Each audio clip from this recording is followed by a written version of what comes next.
জয় জয়তে মই সকলো ভক্তপ্ৰাণ ৰাইজক নমস্কাৰ জনাইছোঁ।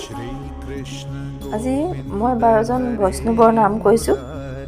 ব্ৰহ্মা, শিৱ, ভীষ্ম, কপিল মুনি, কুমৰ, শুক, নাৰদ, বলি, প্ৰহ্লাদ, মনু আৰু জনক। এইকেইজনে 12 বৈষ্ণৱ হয়। ভগৱান কৃষ্ণক ভকতি কৰিলে বৈষ্ণৱৰ সংগ পায় আৰু বৈষ্ণৱৰ সংগ কৰিলে মুকুতি অৰ্থাৎ ভাগৱত প্ৰাপ্তি লাভ কৰে। গতিকে বৈষ্ণৱে দেখুৱাই যোৱা পথকে আমি অনুসৰণ কৰিছোঁ। বৈষ্ণৱে অষ্টাংগ যোগো কৰে এনে বুলি ভাগৱতত আমি পাইছোঁ। বৈষ্ণৱে ব্ৰহ্মতত্ত্বক চিনি পায়। ব্ৰহ্ম অৰ্থাৎ যি পৰম সত্য। বৰ্তমান ভক্তসকলে ভ্ৰমত আছে, কিন্তু যেতিয়া কল্কি ভগৱান আহি সত্য শুদ্ধ সনাতন ধৰ্ম স্থাপন কৰিব, তেতিয়াহে ভক্তসকলে গম পাব ধৰ্ম কি, মায়া কি, বা বহু কিছুমান তত্ত্ব কথা গম পাব, উজাগৰ হ'ব। আৰু এই সময় অতি দুৰ্লভ সময়। কলিযুগ শেষ হৈও সংগম যুগৰ অন্তিম কালখণ্ডত কাষ চাপিছে। বহুতে বহু কথা কয়, কিন্তু ভগৱানে যেতিয়া ধৰ্ম স্থাপনা কৰিব, তেতিয়া ভাৰতত ভাৰতবৰ্ষখন বিশ্বগুৰু হ'ব।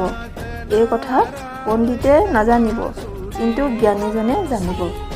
কাৰণ জ্ঞানীজন হৈছে তেওঁ আধ্যাত্মিক জ্ঞানৰ কথা জানে, গতিকে তেওঁ জ্ঞানী বুলি কয়। আৰু এই জ্ঞানীজনে হৈছে বৰ্তমান অতিকৈ ধনী মানুহ। কাৰণ মানুহে জীৱনকালত বহু কিছু সম্পত্তি অৰ্জন কৰে, কিন্তু ভগৱানক পাবলৈ তেওঁৰ ওচৰত সমৰ্পিত হ'ব লাগে। তাৰ মানত পৃথিৱীৰ সকলো বস্তুৱে সৰু। এই কথা মই এইকাৰণে কৈছোঁ, যেনে নামৰ সাগৰত ডুবকি লগাব, তেওঁ কোনো তীৰ্থস্থান দৰ্শন কৰাৰো প্ৰয়োজন নাই, কাৰণ ভগৱান তেওঁ হৃদয়তে বাস কৰে। আমি ভগৱানক বিচাৰি হাবাথুৰি খাওঁ, কিন্তু আমাৰ হৃদয়তে আচলতে ভগৱান থাকে। সকলো দেৱাদেৱীও আমাৰ হৃদয়তে থাকে, কিন্তু আমি নিজে বুজিব নোৱাৰা কাৰণে আমি ভগৱানক বিচাৰি হাবাথুৰি খাওঁ। আৰু যেনেকৈ বৈষ্ণৱ আছে, তেনেকৈ 12 গোপালো আছে।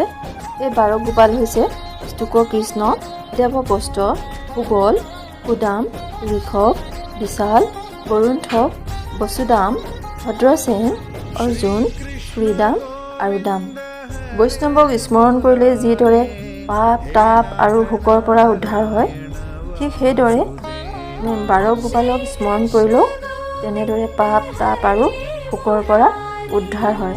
কাৰণ প্ৰথমতে ইয়াৰ দ্বাৰা মানুহৰ শাৰীৰিক শুদ্ধতা হয়, তাৰপিছত মানসিক শুদ্ধতা হয়, তাৰপিছত মানুহৰ জীৱাত্মা যি আত্মা আছে সেইটো শুদ্ধ হয়।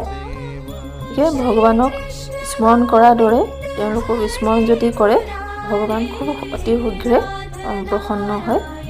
এতিয়াই আপোনাৰ এনেকুৱা লাগিব যেন মোৰ নিজৰ কিবা এটা শক্তি আহিছে, আৰু সেই শক্তি হৈছে আধ্যাত্মিক শক্তি।